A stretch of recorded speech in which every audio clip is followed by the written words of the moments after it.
Welcome to the Betting Pros PGA podcast. I'm Pat Fitzmaurice here with Bo McBrayer. It's a big week on the PGA Tour with the Players Championship. We will have a full betting preview for you. We're also going to quickly recap the Arnold Palmer Invitational and the Puerto Rico Open. We'll share our Players Championship betting cards with you, and we will give you a couple of one-and-done picks at the end of the show. Russell Henley wins the Arnold Palmer Invitational, outdueling Collin Morikawa at Bay Hill. It was not looking good for Henley midway through Sunday's round. He entered the final day one shot behind Morikawa. Henley was 2 over par through 10 holes and had fallen 3 shots off the pace. The momentum started to shift on the par 3 14th hole. Henley birdied it. Morikawa bogeyed it, so Morikawa's lead was cut to 1. And then came the par 5 16th hole. Morikawa hit a rare poor drive and was forced to lay up rather than go for the green in 2. Henley was in great position off the tee, but missed the green to the right side, short-siding himself, leaving a tough chip. But Henley holed that chip for an eagle. Morikawa settled for a par, and suddenly Henley had a one-shot lead. Henley made a nervy 5.5-foot putt to save par on the par 3 17th. And then after Morikawa saved par on the 18th by dropping a 9-footer, Henley calmly rolled in a 3-foot par putt for the win. Corey Connors finished 2 shots back.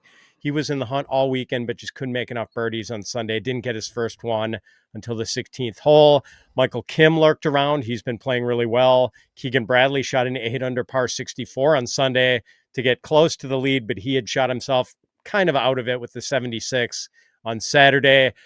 I cashed a Russell Henley ticket, Bo. I love betting Russell Henley in Florida. Didn't work out at the Cognizant Classic, but it worked out at Arnold Palmer's place. I didn't think anyone had a chance to beat Morikawa with the way he played on Saturday, quite honestly. I mean, he was so dialed in with his ball striking. It was just an absolute clinic. Shot a 67 on Saturday. Felt like it could have been even lower than that. And it certainly seemed as if Sunday was going to be Morikawa's day, especially when he had a rare miss with an approach shot on the first hole and then sank his bunker shot for a birdie. But it was not to be for Mr. Morikawa. Your shots, Bo, on the Arnold Palmer Invitational. Yeah, that's the tale of Collin Morikawa the last 2 years. He hasn't won on the PGA Tour since 2023. He hasn't won in the United States since even before that. So it's been a tough go of it. A long string of top 10s. I believe that's 10 top 10s now in a row for Morikawa without a win. So he's still an amazing world-class golfer, just hasn't quite gotten across the finish line. He's still young. It reminds me a lot of Xander Schauffele until he won the PGA last year. You got a great golfer who can't seem to quite push for the win, especially in these tougher tournaments with great fields. But I love Bay Hill. That golf course is brutally tough, but it's fair. And you could, even with the golfers complaining that the 14 stimp meter greens were too fast when it was windy on Thursday, somebody put on a forecast on Sunday that it was calling for even higher winds. That didn't come to fruition. It turns out they were looking at the wrong day's weather report. So it was very mild on Sunday. We saw some really good scores, and we saw some blow up holes, which is pretty much as status quo for Bay Hill as it gets. So I really enjoy the Arnold Palmer Invitational every year. It's always a good week for me betting wise, even though I didn't cash on the Arnold Palmer. I did end up with some very nice luck at the Puerto Rico. Yeah, there was another tournament to talk about since the Arnold Palmer was a signature event with a small and exclusive field. Carl Phillips won the Puerto Rico Open by 3 shots over Rasmus Niergaard Peterson. Phillips finished 26 under par. Just a terrific tournament for Phillips in Puerto Rico. And Bo, yeah, you had mentioned him on this show as a compelling sleeper, so you did indeed make some money on him. Oh, yeah. We went with the full ladder all the way from outright to top 20. Connor and I from the 19th hole were really on. We've been on Phillips for a year and a half now as an up-and-coming star. He was the first non-Tiger Woods named athlete to be endorsed by Sunday Red brand, and we could tell it's for good reason. This guy is a golf prodigy. He's been around the game in the periphery for about 10 years, and it's finally on the PGA Tour. His 4th PGA Tour start at the Puerto Rico Open, and we pretty much guaranteed that he was going to win. We went out there like Joe Namath on Tuesday's show saying it doesn't matter who you bet on at the Puerto Rico Open, just make sure you bet as much as you want as possible on Carl Phillips because he was going to win, and he won by 3. Very convincing, nearly a wire-to-wire finish. His outright number that I got him at was 65-1. I saw others that got him as good as 80-1, but we also laddered him top 5, top 10, and top 20, so they all won. And if you had parlayed that, which you can't because it's all in the same golfer, it would have been like 1,000-1 payout. But we did the ladder and we won the ladder, and it's a good feeling because now we're flush with cash to put on the players. Yes, sir. And Phillips punches his ticket to the Masters. Yes. And he will be in the field this week at the Players' Championship. We will get into the Players' Championship odds in just a moment. But first, download the free Betting Pros app for iOS and Android. With Sportsbook Sync, automatically track your bets across all major sportsbooks in one spot. Easily monitor your bet performance by sport and bet type, including game picks, props, and parlays. Create custom betting systems to find winning trends and profitable opportunities. Get a free trial of Betting Pros Premium by downloading the app at bettingpros.com/apps and activating your trial on the upgrade screen. Now, I said we would get into the odds, but that is putting the cart before the horse. Let's talk about the course a little bit first, Bo. As always, the Players' Championship will be contested at TPC Sawgrass in Ponte Vedra Beach, Florida, which is in the Jacksonville area. It's a par 72 covering 7,352 yards. It's a Pete Dye course. Some might say it's the consummate Pete Dye course, so we should probably be on the lookout for players with good track records on Pete Dye courses. And this is another PGA Tour signature event, so there's a big purse for this one. Unlike the Arnold Palmer Invitational last week, this is a full field event with 144 entrants and a standard Friday cut. TPC Sawgrass, not long, but there is trouble all over the place. There's water on all but one hole. And of course, water comes into play prominently on the signature par 3 17th hole with its island green. There's also water all down the left side on the 18th hole. That makes for an interesting finish. TPC Sawgrass has numerous bunkers. The fairways are narrow, so there are going to be a lot of holes where players keep the driver in the bag. And oh yes, let's not forget about the topography. TPC Sawgrass has moonscapes in some spots with mounds and hollows that can complicate matters for players who hit errant shots. As with Bay Hill, TPC Sawgrass is a second shot golf course. Precision approach shots are key, and it helps to be a good scrambler. We're getting Bermuda greens once again. We saw blazing fast greens, as you mentioned, Bo, at Bay Hill last week. We're likely to get speedy greens once again on Sawgrass. Doesn't seem like there's been a lot of rain in Florida lately, so it should be playing firm and fast. Temperatures are expected to be in the mid-70s for most of the tournament with partly cloudy skies, possibly some scattered thunderstorms on Sunday. The wind is expected to blow 5 to 10 miles an hour Thursday, 10 to 15 miles an hour Friday, 15 to 25 miles per hour Saturday, and then 10 to 20 on Sunday. If indeed we get that sort of wind, we're going to see some big numbers posted at the Players' Championship. Scottie Scheffler is the two-time defending champion. He finished 20 under par last year, one shot better than Xander Schauffele, Brian Harman, and Wyndham Clark. Scottie shot in 8 under par 64 on Sunday to grab the tournament by the throat. Scottie also won in 2023. That was a runaway. Scottie was 17 under par, 5 shots better than runner-up Tyrrell Hatton. Cameron Smith won here in 2022, finishing 13 under. Justin Thomas won in 2021. He was 14 under. And in 2020, the Players' Championship was canceled midway through due to COVID. Bo, in theory, this is a different tournament for bettors because we get all sorts of crooked numbers and scorecard volatility. Makes things kind of hard for us. But Scottie Scheffler has really taken the randomness out of the Players' Championship betting the last couple of years. We'll table the Scottie conversation for a moment, but give me your take on TPC Sawgrass and what it will take to contend. So it's another whole bag test, but the main golf club that the guys are going to have to use on a Pete Dye course is the one between their ears. Pete Dye is known for warping your mind and giving you kind of dysmorphia about how the course looks where your landing areas are. There are a lot of sightline tricks that Pete Dye plays with the trees and the contouring of the fairways, where the landing spots aren't as narrow as they appear. And it's still important to find the fairway, but if you miss the fairway here, you're really looking to avoid double bogey, especially if you're in one of the water hazards or in the bunkers, because the greens are very undulating. The golf course is tough, but it's also fair in the way that if you're playing good golf, you can see 20 under par. You can see 22 under par at a tournament like this, where if you're playing well, this golf course has very little teeth, because if you're in play, you're going to make birdies. This golf course will give you birdies if you're playing good golf. If you're a little bit off, though, it goes the other way pretty quickly. This is a big golf course that doesn't have the yardage to back that up, but it forces players to use their whole bag and to think their way around 18 holes at a time. It's basically, you're going to be looking for mentally strong golfers who are also very accurate and can dial in yardages on approach, because approach is everything here.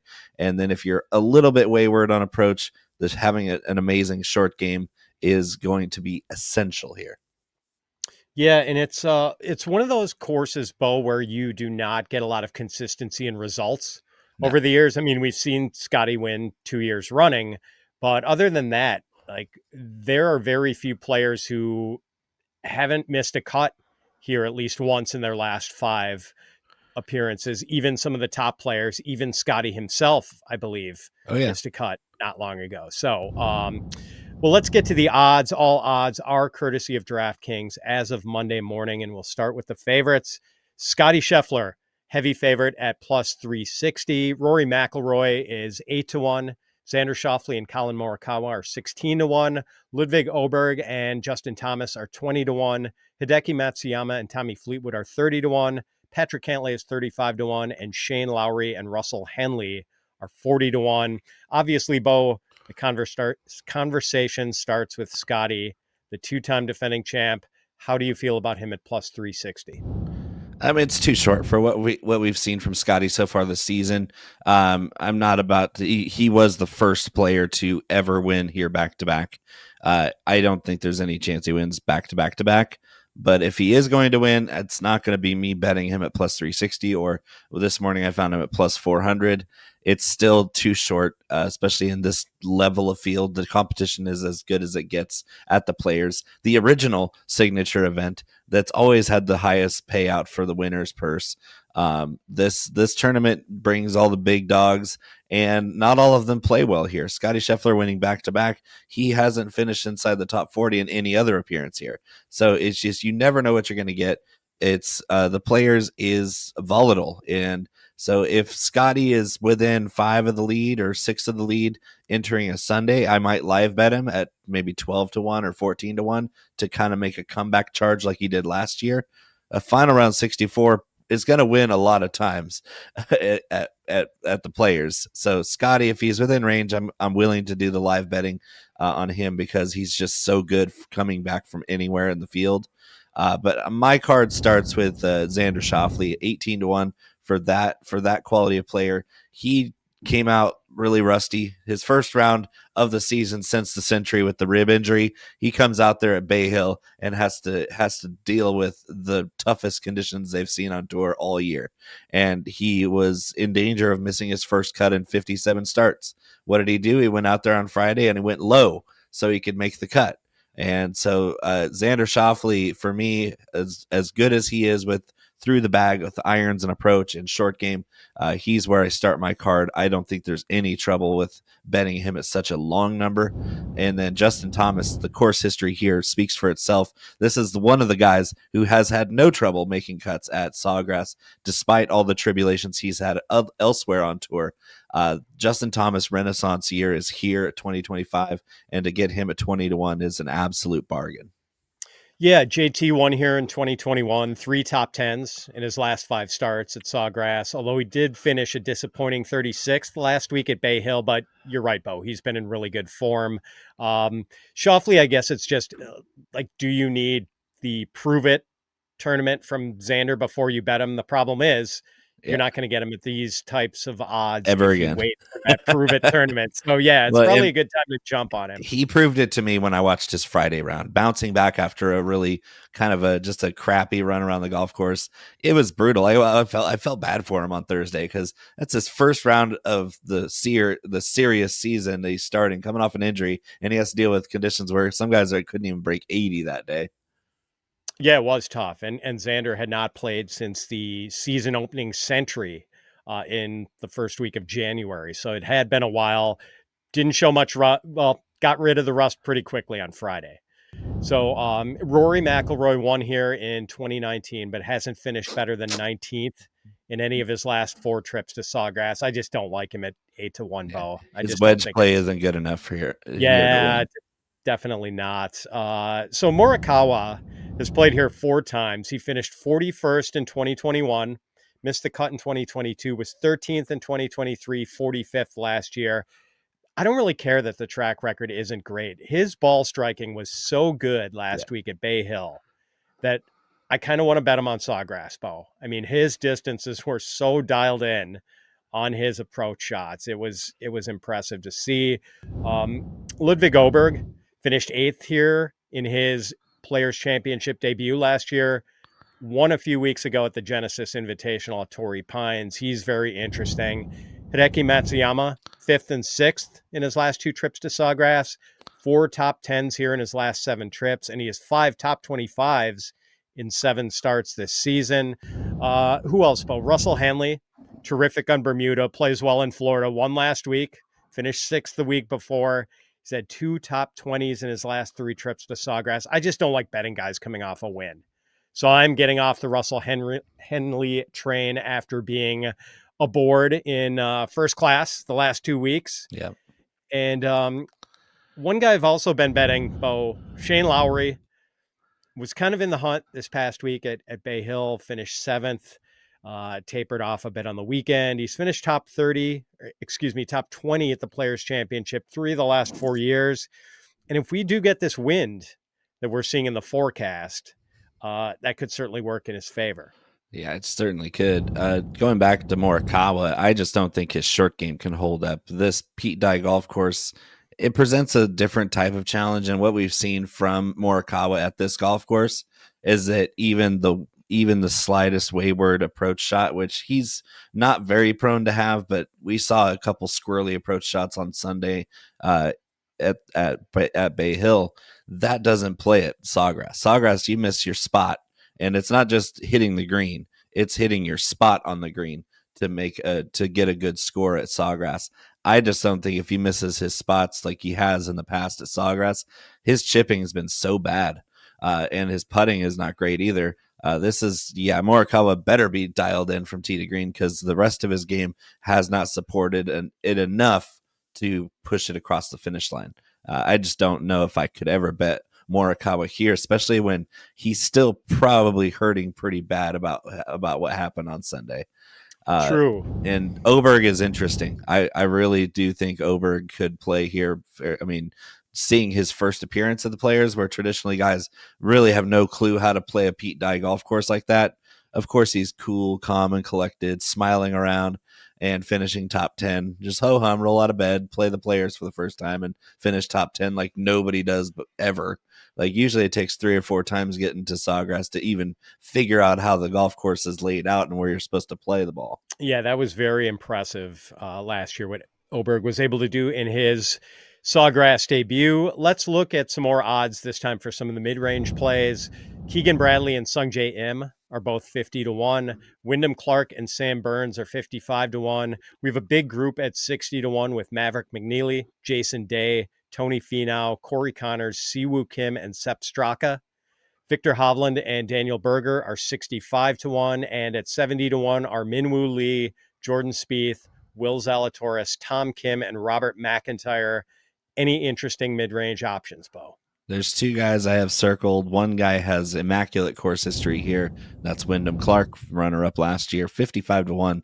The way he's playing right now, pretty insulting. This guy's a top 10 golfer in the world, and for him to get 55 to 1 odds at a place where he very nearly won last year. If not for Scottie final round 64, we could have been talking about Wyndham Clark winning multiple tournaments last year, if not for Scottie Scheffler. Wyndham Clark at Sawgrass is a really nice match because where he doesn't necessarily get the best off the tee numbers, it's going to be a lot of forced layups. His approach game has been really good and a world-class short game, especially putting for birdies, putting for saving bogeys or saving pars. Wyndham Clark is absolutely live here. He's kind of the perfect storm of golfer that's aggressive, but also has the short game to back up when his aggression goes wayward. He seems to get out of trouble very well. So 55-1 Wyndham Clark, and another North Florida guy that has been playing great golf. Maybe not necessarily great golf here, but Daniel Berger 60-1 is definitely on my card. That's this guy is kind of knocking on the door this year to regaining some of that form, and his another guy who's not necessarily great off the tee, but he's a great approach player, and again a very, very strong scrambling and short game. So Daniel Berger right there on my card. Those two guys, Wyndham Clark, Daniel Berger, they kind of have the most attention on my card so far. Yeah, Berger is a guy who should always be in consideration on the Florida courses. A Bermuda specialist. He's kind of in the Russell Henley phylum in that regard. Bo, Siwoo Kim just like always plays this course well for some reason. He's talked about Pete Dye assassin. He is the Pete Dye assassin, and we talk about the lack of consistency for even top guys at this tournament. But Siwoo Kim won the Players Championship in 2017, 6th last year. He's quietly posted 4 straight top 25s this year. So he's pretty interesting in that big group at 60-1. Keegan Bradley coming off the strong showing at Bay Hill, just on fire on the front 9 on Sunday, fell off a little bit on the back, but his track record, kind of a mixed bag at Sawgrass. 7th here in 2018, 5th in 2022, but he's also had some missed cuts. Bo, talk me out of Viktor Hovland. He was top 10 here in both 2022 and 2023. But his form is a mess right now. He's missed the cut in each of his last 2 events. But man, if we get good Viktor Hovland here, 65-1. Yeah, the wishing and the wanting with Viktor Hovland's getting kind of old for me, because he just can't putt right now. This is a guy who's already been embattled with his chipping, and that has been average. But his putting, he lost 5 strokes in a couple rounds last week on the greens. Losing 5 strokes putting in any round on the greens is atrocious and definitely not up to his standards. If you can't chip and putt at Sawgrass, you're not worth any time or any investment at all. So I'm more likely to take the wait and see approach with Hovland at this point than I am with somebody like Xander Schauffele. I'll mention a few other guys real quickly. Brian Harman, not your favorite player, Bo, but he is another guy who plays Pete Dye courses pretty well. His lack of distance doesn't really become that much of an issue on Pete Dye courses. Harman was 2nd here last year. He was in that 3-way tie behind Scottie, and 3rd in 2021. Jason Day, who's been in good form, he won here in 2016 and has had some other top 10 finishes at the Players. Big Sepp Straka, Bo. Pair of top 20s at Sawgrass over the last 3 years, and he is in good form, having finished 11th and 5th in the first 2 events of the Florida Swing. What about long shots, Bo? Who's on your radar, 80-1 or longer? Right off the top is a guy who I never thought would slip this far after a really stormy last year or so. Sahith Theegala plays really well here with his short game and putting. His approach game has been a little off kilter. His off the tee game has always been kind of the killer for him, but Sahith Theegala, kind of the forced layup type model where if you're like, hey, this guy is going to take more irons off the tee because it's positional golf. Theegala has the rest of the bag to kind of overcome where it's like, oh, everybody's kind of be hitting in the same areas of the fairway. If he can find fairways with irons off the tee, please. Knock on wood, Theegala will do that because the rest of his game can score here. He's showed up a couple times really well on courses like this. So 90-1 for Theegala has my attention. Another guy who has everything in the bag except for putting, Lucas Glover. Another guy who's extremely aggressive, one of the best ball strikers on tour. Just can't seem to find a hot putter very often. This is the kind of place where it's kind of equalized, where 150 to 1 bet, you can still see a guy like that pushing the top of the leaderboard with his ability to make birdies. And I do have Joel Dahmen at 170 because he has a great approach game, and he's been rolling. Like Joel Dahmen, by his standards, is a kind of a top 30 to top 50 guy on tour. He seems to be firing on all cylinders again this season after a really bad last year. He had a great 2023 season, which got him on full swing. And then last year, when everybody was watching him on full swing, he kind of just fell apart. He's back in business. Deep shot. You ready for a deep shot? I am. Yeah, so in the vein of Carl Phillips and Joe Highsmith and all the other guys that we've mentioned, there's another guy who I expect to win on the PGA Tour very soon. I don't know that it's this week. It would be very surprising with the way this field is built, but Patrick Fishburn is going to be a name that you're going to want to keep in mind. 300 to 1 at this tournament. But I want you to pay attention to where he finishes, what he does at a golf course that fits his game like this one. This guy has an immaculate short game. Patrick Fishburn's short game is fantastic. And if he can get around this golf course in an efficient manner and avoid the blow-up holes that everybody seems to find here in their first trip, that's a guy that I'm paying close attention to this week. Fishburn made some noise earlier in the season. He was sniffing the lead in a few tournaments. So yeah, that's an interesting call. You said 300 to 1 for Fishburn. Uh-huh. That is tempting. I want to ride this Michael Kim wave, Bo. Yeah. This dude is on fire. He has finished 13th or better in 5 straight events, starting with a second at the Phoenix Open, just finished 4th at Bay Hill with a very nice showing on the weekend. He looks like a value at 80 to 1. Even in a field as good as this one. Also checking in at 80 to 1, Aaron Rai. He's done okay in his first 2 Players' Championships with a 19th in 2023, a 36th last year. He was 4th at the Mexico Open a couple weeks ago, 11th at the Arnold Palmer. Matt Fitzpatrick is 100 to 1. Like, he's had some pretty good showings here. Top 10s in 2 of his last 4 trips to the Players' Championship. Finally showed a pulse last week at Bay Hill, finishing 22nd. I just don't know. I need a little bit more momentum before I jump on Fitz at 100 to 1. Christiaan Bezuidenhout, 100 to 1. He's finished 13th at Sawgrass each of the last 2 years, and he's been in decent form this year. I don't know, Bo, with him sitting outside the top, I think 120 in strokes gained on approach shots. It's just not a good trend. And one more, Nicolai Højgaard. You know how I like this dude, Bo. Missed the cut in his Players' Championship debut a year ago, but it just seems like he's an awfully good player to be sitting at 150 to 1. Yeah. So all right, let's put our money where our mouths are. Let's get to the early betting cards. Who is on yours? Well, you might have gathered from so far in the show that I'm painting this week with a very wide brush. That has nothing to do with my recent success. I'm bankrolling this tournament the same way I would either way. But I'm going to hold out hope for an opportunity to bet Scottie Scheffler live.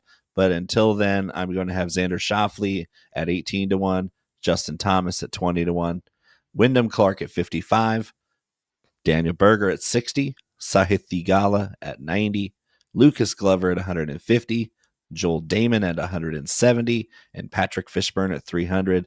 We're not going big money on any of those guys except for the top 3. Xander, JT, and Wyndham are going to get my heaviest investments dollar-wise because, of course, they're more confident, and I want to make sure that we get a nice paintbrush on the favorites. But these long shots, I'm just going to throw $5-10 on them outright. Top 20 bets are good too, especially if you're getting good odds on players that could push the lead. Is getting the top 10 and top 20s in there just with a few bucks to get some action on this tournament. It's going to be really fun to watch, even if you don't have skin in the game. But since we do, we're going to have a lot of people to sweat and tilt over. Now, Bo, you make a great case about Collin Morikawa and his short game, but I have to play him the way I watched him hit the ball on Saturday and for much of Sunday. So he's 16 to 1. I've got him to win. Shane Lowry outright at 40 to 1 with the top 5 kicker at 7 to 1. If Lowry disappoints me this week, I'll be off the Lowry train for good. Siwoo Kim, I'm not betting him outright, but I will take him for a top 5 at 10-1 and a top 10 at plus 450. His track record is just so strong at Sawgrass. Viktor Hovland, Bo, you're right. It's probably not smart to grab him with his recent form, but no one has ever accused me of being smart. So I'm going to take him outright at 65-1. Michael Kim, I've got it 80-1 with the top 10 kicker at 6-1. And I'm putting a little something on Nicolai Højgaard at 150-1. Now for our one and done competition, I had Tommy Fleetwood last week. He finished 11th, good for $451,250. Bo, you took Sam Burns. He tied for 48th, good for $56,000. You are up first this week. Who are you taking for the Players' Championship? I'm going with Justin Thomas. JT, Bo, we are burning big guns. Well, it's a big money tournament. It's a big money tournament. It is. I'm pulling Scottie out of the bag this week. It crossed my mind. Yeah, it is. It's just too tempting. I know the three-peat odds might not be great, but yeah, the money is like, he's going to be up there making good money for you. That's exactly it. And it's just such an unpredictable tournament. The one guy I feel like we can safely pencil in for like a top 10. Oh, yeah. I'm gonna seize that. The odds of him making a top 10 are quite negative. Yes, they are. Yes, that's not something I'll be looking to bet. It's interesting because you know where I'm going to play Scottie, and that's at Augusta. Yes, sir. That will do it for this week's Betting Pros PGA podcast. We will be back next week to preview the final leg of the Florida Swing, the Valspar Championship. Until then, so long, everyone.